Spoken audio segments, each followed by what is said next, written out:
As the development of the Sasha Series 2 progressed, a number of improvements began to emerge.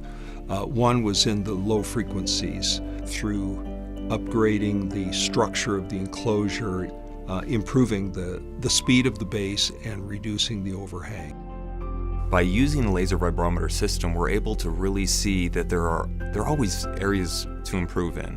We grid out the side of the enclosure and we take sweeps and measurements at every single point, one point at a time. It takes a long time, but it yields such a rich amount of data and visually shows us where the panels are supported most and where we need more support within the panel and the enclosure. The area that was the most important to me sonically is that phenomenally engaging lower mid-range, upper bass region. That part of the spectrum is, for me, the biggest glory of the Sasha Series 2. And it doesn't matter whether it's popular music or jazz or rock and roll or classical, it does not matter. You will hear that benefit in all kinds of music. We've got the improvements in the tweeter. The tweeter incorporates our latest thinking on stored energy control. The XLF, the tweeter baffle, is X material, and that's ideal for tweeter and woofer coupling.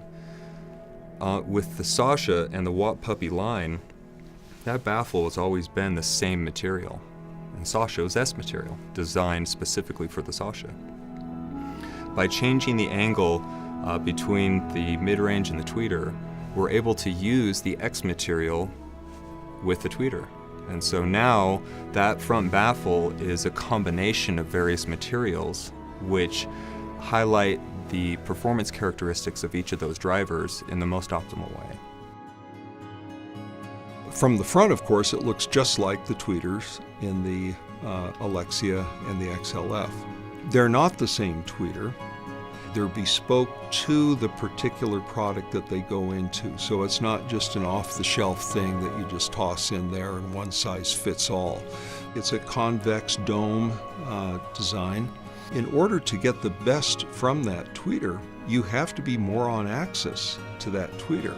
And so along with changing the angle of the baffle so that that convergent synergy wavefront is more on axis with the listener, we wanted even more resolution, more ability to adjust for that listening position and the relative location between the acoustical center of the tweeter and the acoustical center of the mid-range.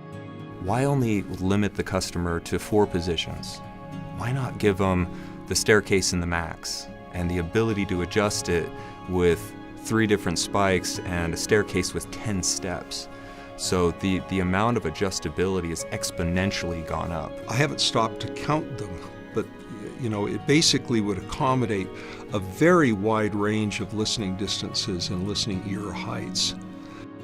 The other thing that I'm very pleased that we achieved is a lowering of the noise floor throughout the spectrum.